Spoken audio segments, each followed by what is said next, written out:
أعوذ بالله من الشيطان الرجيم. بسم الله الرحمن الرحيم.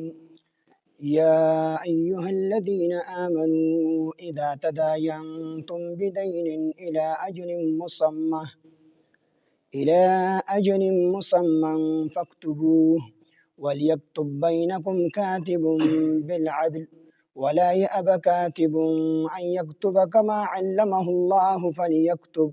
وليملل الذي عليه الحق وليتق الله ربه ولا يبخس منه شيئا، فإن كان الذي عليه الحق سفيها أو ضعيفا أو لا يستطيع أن يمل هو فليملل وليه بالعدل، واستشهدوا شهيدين من رجالكم فإن لم يكونا رجلين فرجل وامرأتان ممن ترضون من الشهداء أن تضل إحداهما فتذكر إحداهما الأخرى، ولا يأبى الشهداء إذا ما دعوا ولا تسأموا أن تكتبوه صغيرا أو كبيرا إلى أجله، ذلكم أقسط عند الله وأقوم لشهادة وأدنى ألا ترتابوا إلا أن تكون تجارة حاضرة تديرونها بينكم فليس عليكم جناح ألا تكتبوها، وأشهدوا إذا تبايعتم ولا يضار كاتب ولا شهيد، وإن تفعلوا فإنه فسوق بكم واتقوا الله ويعلمكم الله والله بكل شيء عليم. وإن كنتم على سفر ولم تجدوا كاتبا فرهان مقبوضة، فإن آمن بعضكم بعضا فليؤد الذي أؤتمن أمانته وليتق الله ربه ولا تكتموا الشهادة، ومن يكتمها فإنه آثم قلبه والله بما تعملون عليم. صدق الله العظيم. رب اشرح لي صدري ويسر لي أمري واحلل عقدة من لساني يفقهوا قولي. رب زدني علما سبحانك لا علم لنا إلا ما علمتنا إنك أنت العليم الحكيم. سورة بقرة دریم سپارہ آیات نمبر 282. یا ایها الذین آمنوا اے مؤمنانو اذا تداینتم هر کله چې تاسو معامله کوئ بدین د قرض الى اجل مسمى الى اجل تر نیټې مسمن معلومی پوري نو فکتبوه تاسو ولیکئ هغې لره. د دې نه مخکې د سود او د دې ذکر تیر شو. دلته الله پاک جل شانه فرمایي چې سود مه کوئ بلکې اغستل او خرڅول کوئ، تجارت کوئ، یو بل نه قرض پیسې اخلئ، بیع سلم کوئ، خو سود مه کوئ. نو دلته الله پاک جل شانه د بیع هغه اصول بیاني چې تاسو به یو بل له قرض څنګه ورکوئ او د یو بل سره به د یو څیز یو خرڅوی به څنګه اخلی به څنګه. نو که ستاسو په منځ کې د نیټې معامله وي د ادار، نو هغه یو بل سره لیکئ او په تش لیکلو باندې هم نه کېږي بلکې په هغې باندې ګواهان جوړوئ او چې لیکئ نو داسې لیکئ چې په هغې کې میعاد یعنې نیټه ټیم مقرروئ چې دې ټیم له به زه دا پیسې ورکوم، ځکه چې بیا به جګړه پکې نه راځي. او ګواهان په هم د دې وجې مقرروئ چې دې بیا د دې خپلو لیکلو نه ونه تښتي. دواړه کم بائع او مشتری چې دی یو اغستل او خرڅول کې یا پیسې قرضدار یا قرض خوا چې وي، نو دوی چې دا معامله کوي نو دا به د دوو کسانو په منځ کې کوي، یا به دواړه سړي وي او که دواړه سړي ته نه میلاویږي نو چې دوه زنانه او یو سړی دا کم سے کم په ګواهۍ کې معتبر دي چې د دواړه کسان ګواه وي. نو دوی چې کله دا معامله کوي د قرضو نو دا به لیکي ومو او بیا په دغه لیکلو باندې ګواهان جوړي.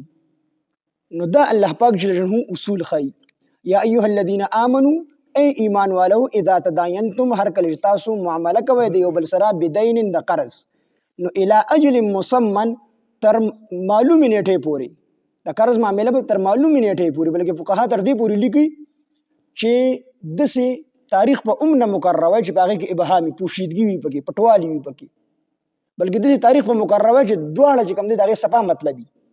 اوس یو سړي وي تر جوار ریبلو پورې به زما او ستا معاملې د پیسو ده، د بعضې خلکو جوار لیټ شي، بعضې خلک مخکې وي، نو په دې کې بیا جګړه راځي. نو تاریخونو په اعتبار سره په 2 جنوري یا په 2 فروری باندې یا په 1 فروری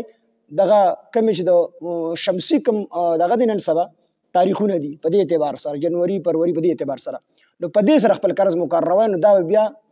انسان پکې د نزاع او د جګړې نه بچ کیږي. نو الی اجل مسمن تر معلومی نیټه پورې فکتبوه تاسو ولیکئ هغې لره تاسو ولیکئ هغې لره خو دا امر استحبابي دی یعنی که چا ونه لیکو نو ګنهګار نه دی او که چا ولیکو نو ثواب پکې ډېر دی مستحب دی. ولیکتب پکار د چې ولیکي بینکم په مابین ستاسو کې کاتب لیکونکی کاتب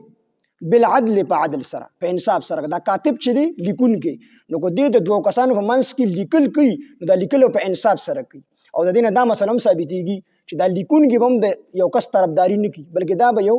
درېمګړی سړی دا لیکل به کوي. نو بالعدل نه مراد دا دی چې د یو کس حق ونه وي بلکې چې څنګه مقرر وي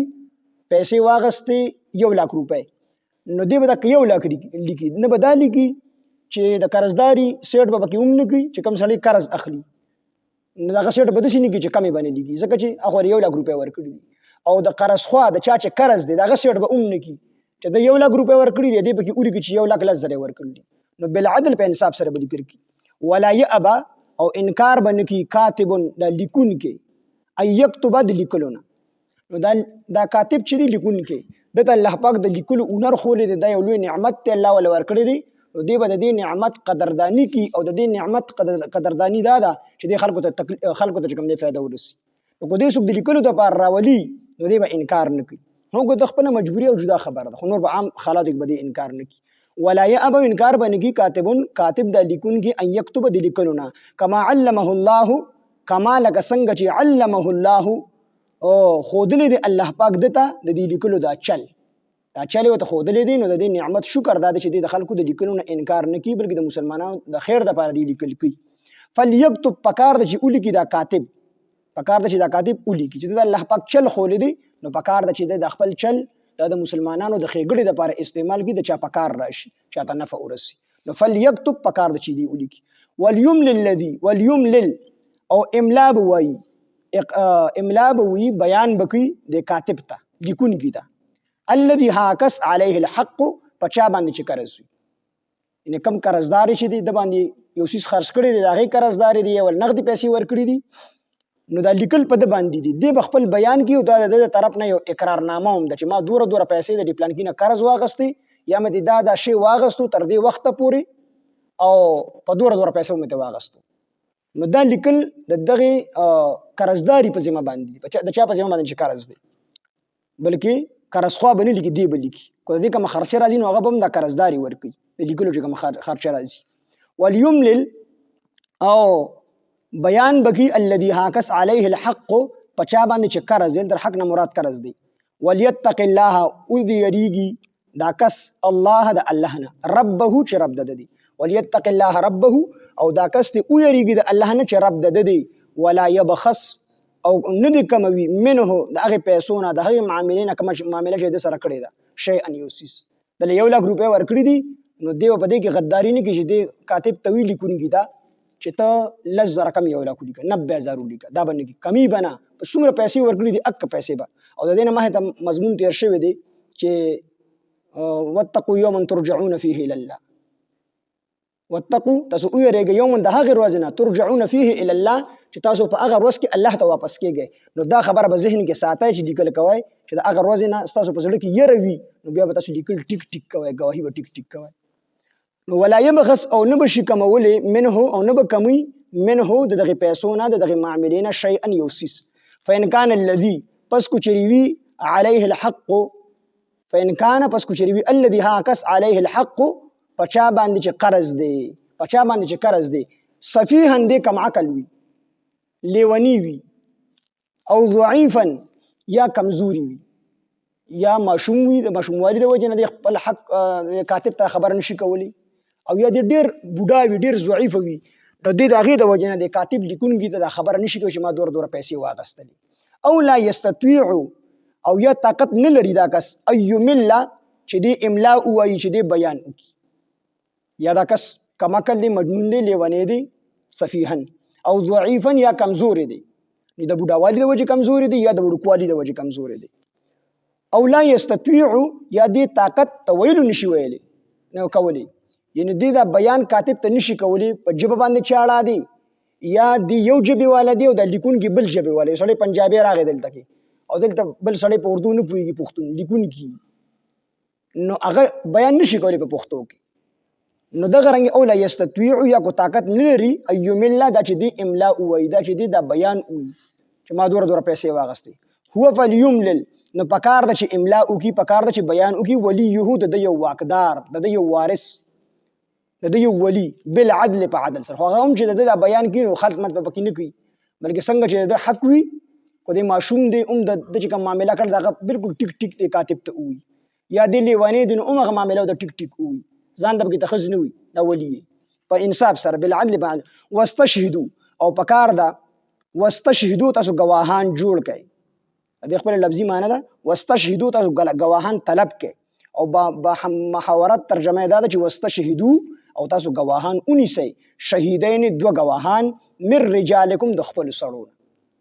یعنی دا کوم معاملې چې کوي لیکل چې کوي نو په دې باندې دو گواهان جوړ کړئ نو دلته کې فرمایي چې شهیدین دو گواهان من رجالکم د خپل سړو دا رجال دو لفظونه دي یو رجال دی او بل کوم دی رجالکم نو رجال جدا دی او کوم جدا دی رجال دا د رجل جمع د رجل سړی ته ویل شي او رجال د رجل جمع د سړو ته ویل شي او کوم تاسو نو من رجالکم د خپل سړونه من رجالکم تاسو د خپل سړونه چې کوم دی گواهان اونیسئ نو ما ته مضمون تیر شوی دی خطاب مسلمانان دی یا ایها الذین آمنو ای ایمان والو دا خبره خو مسلمانانو ته کوي کنه مسلمانانو ته وی چې رجالکم تاسو د خپل سړونه یعنی د مسلمانانو نو معنی دا شولا چې په مسلمان باندې به گواهی مسلمان کی د کافر گواهی معتبر نه ده د کافر گواهی نه قبليږي نو من رجالکم د خپل سړونه فإن لم يكونا پس کو چې نوي رجلین دو سړي ته چې کوم دی موجود نوي نه ملاویږي د گواهی د پاره نو فرجل نو یو سړی و امرأتان او دوه ښځې نو بیا یو سړی او دوه ښځې گواهان په خپل معامله باندې جوړ کړه ځکه دوه ښځې د یو سړي قایم مقام دي ځکه دا ناقص العقل هم دي او ناقص الدین هم دي دی عقل کم دی د دې وجې نه شریعت دا حکم کړی دی چې دوه سړي یو سړی دا به چې کوم دی د دوه ښځو قایم مقام دغه رنګ په میراث کې هم د یو دوه خويندې په یو ورور باندې حسابي چې یو ورور سوري حسابي نو دوه هغه دوه خويندې دي یعنی څلور جریبه ځمکه ده یا شپږ جریبه ځمکه ده نو چې دا درې چې کوم دی درې جریبه دا به یوازې دا ورور دي او دا درې جریبه بیا د دواړو خويندو په منځ کې تقسیمېږي نو په هر څه کې د دې نیمه ده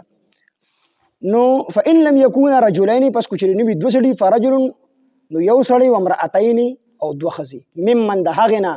ترضونه چې تاسو راضي وي په هغې باندې هغه سړي او هغه ښځې ځان لپاره منتخب کړي د ګواهۍ دپاره چې بائع او مشتري دواړه پرې راضي وي د دواړو په نیز باندې معتبر وي یعنی داسې نه وي چې داسې سړی د ګواهۍ دپاره هر یو کس چې کوم دی نه خوښوي چې هغه سړی عادل نه وي او هغه سړی دروغجن سړی د ګواهۍ دپاره څوک نه بوځي نو هر سړی دا کوشش کوي چې زه د خپل ځان دپاره په خپله معامله باندې ګواه جوړ کړم نو دا کم څه کم عادل وي دروغجن نه وي چې د دواړو خوښي نو هغه کسان به د ګواهۍ دپاره منتخب کولی شي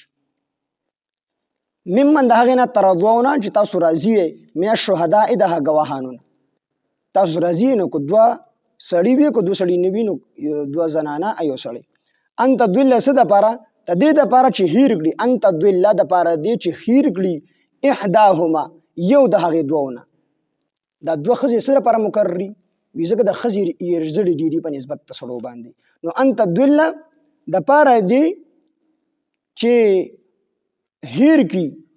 ان تدل دپاره دې چې هیر کړي احداهما یو د دې دواړو نه د دواړو زنانو نه د یوې نه هیر شي نو فتذکر نو یاد به کړي احداهما یو د هغې نه الاخرى بلې ته چې دواړو زنانو نه د معامله کې خبره خطا شي یېره شي نو دا یو به دې بلې ته ور یاده کړي چې پلان کې چل خو داسې شي دا لیکل خو داسې شي دا دویم به ورته ور یاده کړي ولا یأبو انکار دې نه کوي الشهداء ګواهان اذا ما دعو هر کله چې دوی راوبللی شي کله چې دوی عدالت ته راوبللی شي نو دوی به د تلو نه انکار نه کوي ځي به ده چا دپاره چې دی ګواهي کوي په حقه ګواهي دی به ورله ځي دی به منې کېږي نه هم د سخت ضرورت دی جدا خبرې خو نور عامو حالاتو کې به دې ګواهۍ له ځي چې د بل مسلمان حق ونه والي شي اذا ما دعو هر کله چې دوی را وبلل شي ولا تسأمو او تاسو سستی مکوئ ان تکتبوه د تاسو ولیکئ هغه معامله صغیرا کو وړوي او کبیرا کو غټوي الی اجله خپل نیټه پوري دا معامله ویلي کې پدې کې سستی مکوئ هر څنګه معامله چې تاسو کوئ د قرض نو کو وړه معامله وي او کو غټه معامله وي نو دا ولیکئ نو دا ګور لیکل فرض نه دی خدلته دا حکم دی دا استحبابي حکم دی وجوبي نه دی یعنی واجب نه دی کو چا ولیکل نو ثواب پکې ډیر دی او ډیر لوی پیدا دي د دنیا او د آخرت او کو چا ولیکل نو ګناه پکې نشته دی ذالکم دا لیکل ذالکم دا استاسو د پاره نو استاسو د پاره الکتابتو دا لیکل استاسو د پاره اقسطو ډیر د انصاف خبره ده اقسطو دا ډیر د انصاف خبره ده لیکل استاسو د پاره لیکل چې کوم دي دا ډیر د انصاف خبره ده عند الله د الله په نسبت دا لیکل چې تاسو وکړل نو دا انصافي لیکل او شو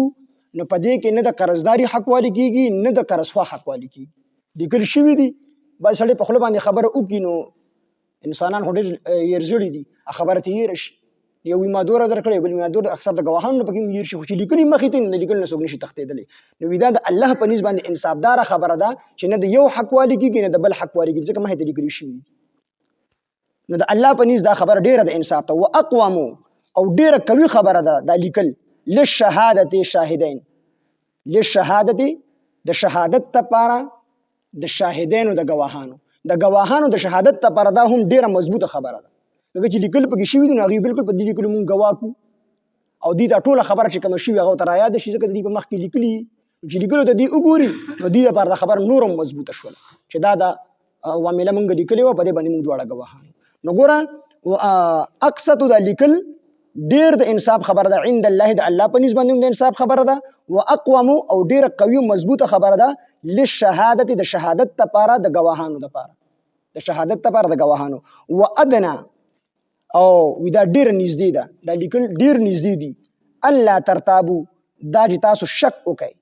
په دې خبره کې نو ګوره د لومبې د الله په نسبت باندې د انصاف خبره ده واقصد عند الله واقوم للشهادت او د گواهانو د لپاره مضبوطه خبره ده قوي خبره ده وادنا او ډیر نږدې ده الله ترتابو دا چې دا بائع او مشتری د کوم دواړو کسانو په منځ کې چې معامله راغلی ده نو د هغې دپاره هم د شک او د شبهې نه بالاتره خبره ده شک پکې نشي کېدلی نه به شک په څه کې نشي کېدلی فی جنسه یو څیز غنم چا ورکړي دي نو د هغې هغه جنس یې لیکلی دی دغه رنګه چې کوم دی لیکلي پکې نه شوي نو هغه وي تا ماله وربشې راکړلي دي وي تا غنم راکړلي نو اکثر د گواهانو هم دا خبره یې خو چې لیکلي نو لیکلي نو دا د دې دواړو کسانو په منځ کې چې کوم معامله ده د دې دپاره هم چې کوم دی د شک نه بالاتر خبر شک پکې نشي کېدلی وقدره او د قدر د اندازې چې څومره دې راکړي دي یو من دې راکړي دي دوه منه دې راکړي نو په دغه کې هم شک کېدلی شي په نیټه کې هم شک کېدلی شي تر کوم وخته پورې زمونږ او ستاسو دا میاد مقرر په دې کې هم شک کېدلی شي نو د دې ټولو نه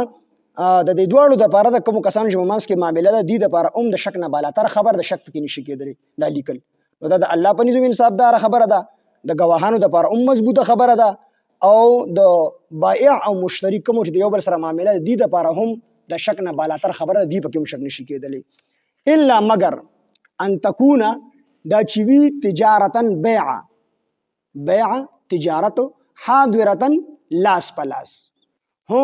نو کو د لاس پلاس تجارت د نغدو نو دې کې لیکلو ته ضرورت نشته دا مې لیکه خیر حاضرتن لاس پلاس تدیرونها چې اخلی را اخلی تاسو تدیرونها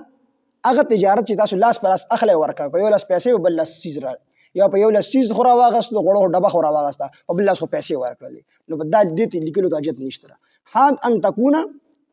دا چې وی تجارتن دسي تجارت دسي بيع حاضرتن چې لاس په لاس وي تدیرونها چې تاسو اخلي را اخلي هغه بینکم په خپل مینس کې نو فلیس علیکم نو نشته په تاسو باندې جناح سګنا الله تكتبوها چې اون لیکه دا لاس په لاس چې خرڅوي او اخلي نو دا کو تاسو په کاغذ باندې اون لیکه گواهان په جوړ په کاغذ اون لیکه نو په دې کې په تاسو باندې څه ګناه نشته دي واشهدو خو بیا شدیت وی چې واشهدو چې کله غټه معامله کوي نو واشهدو گواهان جوړ کړي اذا تبايعتم هر کله چې تاسو بیع کوي کو نقد باندې کوي نو خیر د لیکل پکې مکه گواهان بیا مستحب دي چې گواهان په جوړ کړي ځکه چې مشتری یو بوي اغستون کې چې مال د کم سیز را کړلې او دا ورکون کې به ما پورا درکړل په دې کوم چې کله جوړې دي شو چې کله گواهان په جوړ شو په نقد باندې نو خبره به شک نه اوزي. اذا تبايعتم واشهدوا تاسو گواهان جوړ کړئ. اذا تبايعتم هر کله چې تاسو بیع کوئ ولا يضار او ندی شي ورکول تکلیف ندی شي ورکول ضرر کاتب لیکون کیتا ولا شهید او نو گواتا. نو کاتب ته هم تکلیف نه ورکړي چې دا ضروری کار دی ته د مټ نیول چې زما دا کار وډوم دی خیر کو دا ضروری کاری اته هسپتال کې مریض پروت دی سو کې داخله 3 لاس لک نیول چې زما د معاملې وډوم دی په دې بوته تکلیف نه ورکړي. ولا شهید او نه به کوم دی گواته تکلیف ورکول شي چې دا کور کې مریض دی او ته ما سره گواهی لورشه یا په دې باندې یا کاتب دا معنی ده چې کاتب له تکلیف نشي ورکولي ضرر بوت نشي ور رسولي نو دله پیسې ورکړي دي او ولا شهید او شهید ته تکلیف نشي ورکولي دی گواته چې ته عدالتونو ترازا نه دی ولا کاری ورکړل نه دی ته کوم دی سوارلای وغیرہ موټر سایکل وغیرہ پرې خېدي او ته راځل ته خپل پیسې لګي او استاد لپاره گواہی کین دا پیسې پتا باندې دا به ورکړي دا غرنګ د کاتب له دا پیسې پتا باندې دا به ورکړي. وان تفعلوا پس کو چیرتا سو وکړو دا کار فانه نبشکها دا کار شدی فسوق دا ګناه دی بكم پتا سو باندې کاتب له تکلیف ورکو او شهید نو دا حکم وجوبي دی پدې کې ګناه تکلیف پنه ورکړي کو خو ورکو نو ګناګارېږي پدې باندې. وان تفعلوا پس کو چیرتا سو وکړو فانه دا کار فانه نبشکها فسوق ګناه دی بكم پتا سو باندې واتقوا الله او یریګه د الله نه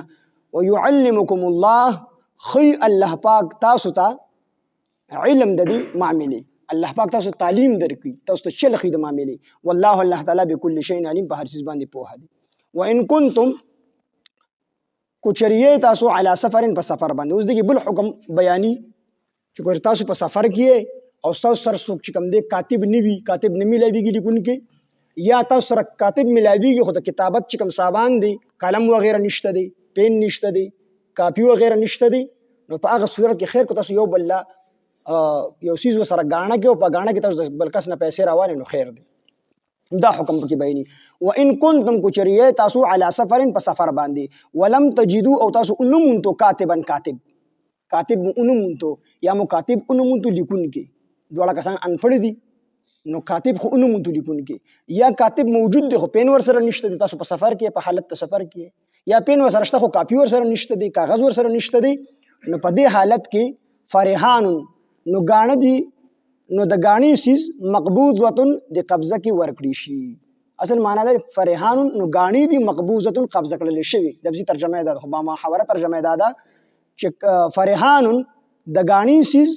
مقبوضه د په قبضه کې ورکړي شي. مثال دو کسان په سفر باندې روان دي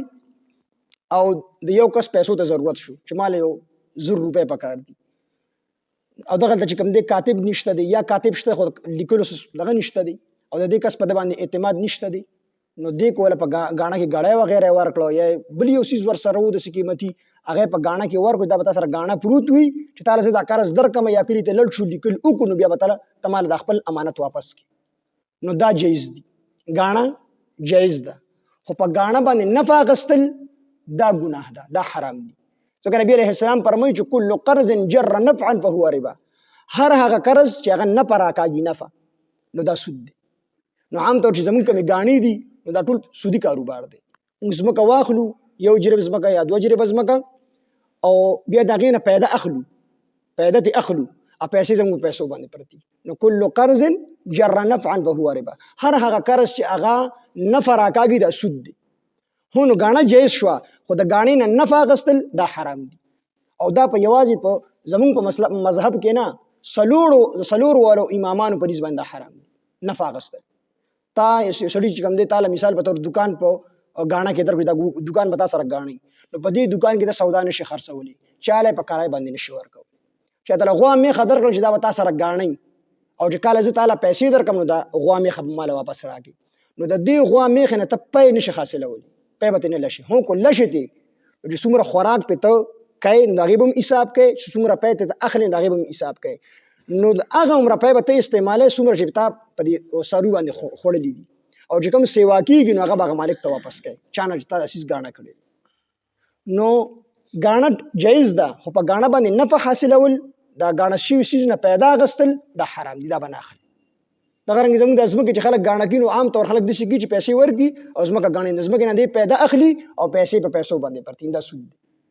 امام ابو حنیفه رحمه الله بدومره احتیاط کو چې چاته به قرض وکنه قرض نو د هغه د کور په سوري به دمم نه کوله اب سیټ تناسو بل سوري ته بودره خو سوري ته بنو درېدو وی ځکه چې دغه ما پیسې قرض ورکړي دي نو په دغه قرض باندې چې زه نفع اخلم د کور د سوري نه دغه نفع پیدا غستل دي کنه د نور نه بزان بچ کوم نو دا سود کې چې ترانه شي دوره احتیاط وکړو نو غاڼه حلال ده خو په غاڼه باندې نفع غستل دا حرام دي نو ان کنتم کچریا تاسو علی سفر فسفر کې ولم تجدو او تاسو انمون تو کاتبن کاتب فرحان د غاڼي سیز مقبوض وتون د قبضه کې ورکړي شي هغه د یو سیز ورکړي دا غاڼه کې ځان سره کېده فإن آمنا پس کو چری اعتبار کو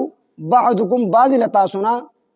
بعضن په بعض باندې فإن آمنا یا امین وګڼو بعضکم بعض لتاسنا بعضن بعض کسان یعنی یو کس په بل باندې په سفر کې اعتماد کو اعتبار په کو نو فلیؤدي نو پکار د چې ادا کی الذي هغه کس اوتو منا چا سره چې امانت کې خودلې شوی دی امانته خپل امانت یعنی دو سره په سفر کې امانت ولا ورکو چې زبر چې کم دی دا غاڼه کې سره غړای کې خدای یا بل یو شی سره کې مال 100 روپیا راکول 100 روپیا ورکړي نو دی چې کله کور ته راغی کور ته کلی تر ورسېدو دی لیکل وکړو نو د سړی چې کم دی دا قرض خوا چا چې قرض ورکړي دی ولا دا سیز واپس کی چې دا واخله او زموږ لیکلي وشو دا ولا قرض ورکړي او کنه د قرضداري دی چې کم دی دا کم قرض اغست دی دا قرض کو د په اعتبار وکړو او یو سیز د غاڼه کې وانه غستو نیو سره لیکل وکړو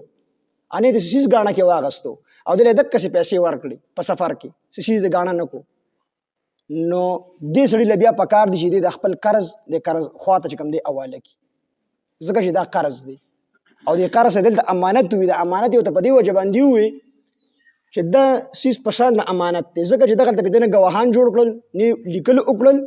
بلکې دسي ولا ورکړي چې په د باندې اعتماد کو اعتبار پیو کو نو دلې قرض پیسې ورکړي چې د غاڼه نکو نو دې سړي لپاره پکار دي چې د څنګه راشي یو سره پیسې اوشي یا کمنیټه دی په جبه باندې مقرر کړي هغه پیسې اک کنيټه لوري او کنه چې د غاڼه کړي نو د ولا غاڼه سیس به ورستو ورکړي نو قرض دا به د صدقې نو حدیث پاک کې راځي چې دا قرض نه دی قرض چې چاله دی 1 روپیا ورکړي نو یو په اویا د الله پاک دغه ثواب درکړي او صدقې په عام حالاتو کې ثواب دا یو په لس باندې دی نو علماوی محققین علما هغه وی دا ولي ځکه دا قرض چا چې قرض ورکړي نه خو به واپس غواړي مو او صدقه دی بل کړي دا نو دی واپس غواړي نه بیا هم د صدقې والته یو په لس ثواب ملایويږي او چا چې قرض ورکړي ته یو په اویا دا ولي وی دا ځکه چې دا صدقې ولا صدقه ورکړي کنه نو دا چاله چې ورکړي د غټیم کې دی دوره مجبور نه دی یو او دویمه دا چې دی صدقه ورکړي نو صرف د ځان غم دی ورشي جنت ته داخل شوم مال الله ثواب راکړي او دا کم قرض خوا کم سره چې قرض چاله ورکړي نو دی خو یو د دې بل مجبورې ته ګوري دا سړی ډیر مجبوره دی یو دا او دویمه دا چې سره د بل کس غم دی چې دی چې کم دی خراب نشي رانه نو د دې وجه چې کم سړی قرض ورکړي هغه ته الله یو په یا باندې ثواب ورکړي او چې کم سړی صدقه ورکړي یو په لس پامو حالات نو فإن آمنا پس کو چېرې اعتبار وکړي بعضکم بعض لتاسنا بعضن په بعضو باندې اعتبار په وکړو سیز امانت کې دغم کې نه خودو رهنه تم کې نه خودو غاڼه سیز تم کې نه خود کسه پیسې ورکړي نو فلیؤدي نو پکار د چې ادا کی الذي هاکس اوتو منا چې امانت کې خود چې سر چې امانت کې خود لشي دي اوتو منا چې امانت کې خود لشي دي الذي هاکس سر امانته خپل امانت نو دې د خپل پیسې د پتور د امانت دي سره د سیز نه دی غسته د پتور د امانت دي نو پکار د چې دې کا پساشي پیسې سره وشي د خپل امانت واپس کی وليتق الله وليتق الله او د یریږي د الله نه وليتق الله او د یریږي د الله نه هغه کس ربه چې رب د هغه دی الله وليتق الله او هغه دی او یریږي د الله نه ربه چې رب د هغه دی ولا تكتم الشهاده او تاسو مو پټوي گواهی ومن يكتمها او چا چې پټ کړه دا گواهی فانه آثم قلبه فانه بشک هغه آثم ګناګار دی قلبه زړه د هغه بفعل کبیر د داسړو چې کوم دی ګناګار دی چې گواهی پټکړه گواهی باندې پټوي ځکه چې د کس حق پکې اونوالي شي نو گواهی و پټاینا او چې گواهی پټکړه دا گواهی پټول حرام دی بلکې گواهی بکای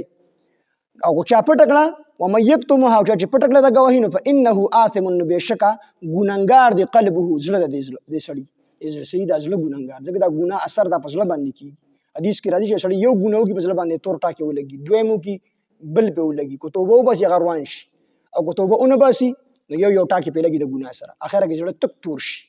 نو بیا د ته ګناه کول اډو ګناه ښکاری نو د زړه د ګناه اثر په زړه باندې کیږي فانه نو بشکا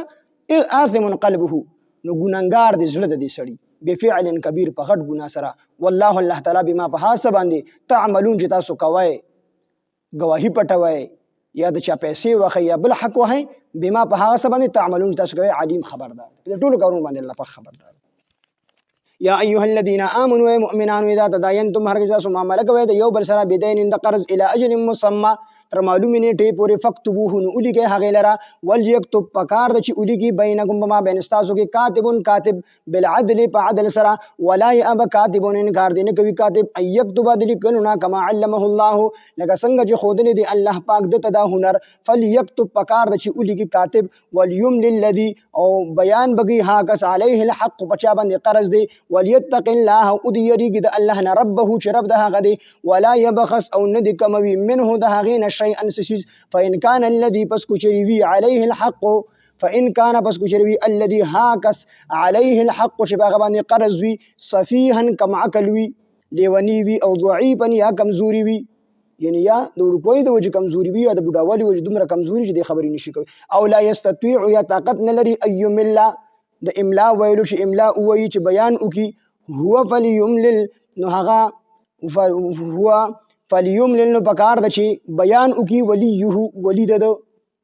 واقدار د بالعدل په عدل سره واستشهدوا تاسو گواه جوړ گئے شهیدین دو گواهن من رجالکم د خپل سړونه فإن لم يكونا پس کو چرنی وی رجلین دو سړي فرجل نو یو سړی و امرأتان او دو خزی ممن ده غنا ترضون تاسو پر زامن یې من الشهداء د گواهانو نه ان تضل د پار دی چې هیر کړي احداهما یو د دې خزونه فتذكر نو یاد بکړي احداهما یو ده غوینا الاخرى بلا یو ده غوینا الاخرى بلتا ولا يأبو انکار بنګوي الشهداء او گواهان اذا ما دعوا هر کله چې دوی را او بللی شي فیصله تا ولا تسمو تاسو سستی مکوي ان تكتبوه دج تاسو اولی کوي هغه معامله صغیرا کو وړوي او کبیرا کو غټوي الى اجله خپل مودي پوری خپل نیټه پوری ذالکم دا کتابت ذالکم استاسو د پاره سشي دا کتابت د لیکل اقسط ډیر د انصاف خبر ده عند الله پنيز د الله واقوم ډیر قوي خبر ده للشهاده د شهادت لپاره د گواهانو وادنا او ډیر نږدې ده الله ترتابو د تاسو په شک کې پریوزه د تاسو شک کوي الا مگر ان تكون دا چی وی تجارتا حاضرتا بيع لاس پلاس تديرونها چې تاسو اخله هغه لرا چې تاسو اخله هغه لرا بینکم په خپل مینس کې فلیس نشته علیکم بتاسو باندې جناح سګنا الله تكتبوها چې اون لیکي هغه لرا لاس پلاس چې کوم معاملې کو دا اون لیک ګناه باندې نشته واشهدوا او تاسو گواهان جوړ کړئ اذا تبايعتم هر کله تاسو بیع کوي ولا يندوار راو ندي شور کولې تکلیف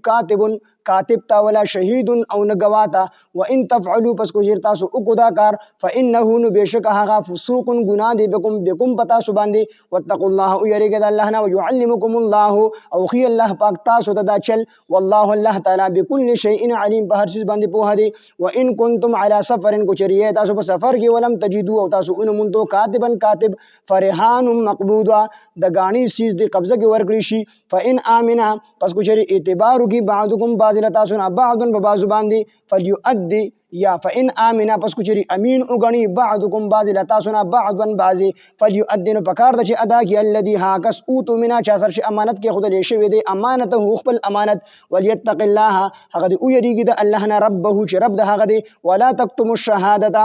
او تاسو م پټوي شهادت گواهی او مې یکتمها او چا چې پټکړه گواهی فإنه نو بشکها آثم ګناګار دی قلبه زړه د هغه فإنه آثم بشک ګناګار دی قلبه زړه د هغه والله الله تعالی بما په حساب باندې تعملون چې تاسو کې علیم خبردار دی په هدي الحمد لله رب العالمين والعاقبة للمتقين والصلاة والسلام على سيد الأنبياء والمرسلين وعلى آله وصحبه أجمعين ربنا تقبل منا إنك أنت السميع العليم وتب علينا إنك أنت التواب الرحيم إله العالمين زمون رازش زمون له واړه ټول ګناهونه معاف الله سمرا کمیو کو ته زمون شي مونږ ته معاف الہ العالمین سمو واورېدل د عمل کولو توفیق او طاقت راکړي. الله زموږ د درس په خپل دربار الهي قبول او منظور کړي. الله خالص خپل رضا وګرځي. الله حاضر مجمع کې څومره بیماران دي ټول ته شفای کامله عاجله مستمره ورکړي. الله کو کورونو کې بیماری دي الله ټول ته شفای کامله عاجله مستمره ورکړي. الہ العالمین زموږ د ټول ډیر ګناهګار یو خطاکار او سیاکار یو الله زموږ ټول ګناهونه معاف کړي. الہ العالمین حاضر مجمع کې څوک قرضدار دي الہ العالمین قرضونه د غیب خزانو ختم کړي. الہ العالمین څوک پریشان حال دي پریشانه ختم کړي. الله څومره حق بندیوان دي د بند نه آزاد کړي. الہ العالمین د څومره خلکو اولاد نشته نیک او صالح اولاد ورته ورکړي. الله چاته اولاد ورکړي دي نیکان او صالحان ورته لویږي. د کوم خلکو اولاد نافرمانه دي اولاد فرمان بردار وګرځي. الہ العالمین موږ ټول د قرآن فهم او د قرآن پوهه راکړي. الله قرآن مجید باندې د عمل کولو توفیق او طاقت راکړي. الله خاتمه زموږ د ټول بالخير او بالایمان کړي. په وخت ځن کدن مو د زړه په صدق سره په جبه دا کلمه چالو کې لا اله الا الله محمد رسول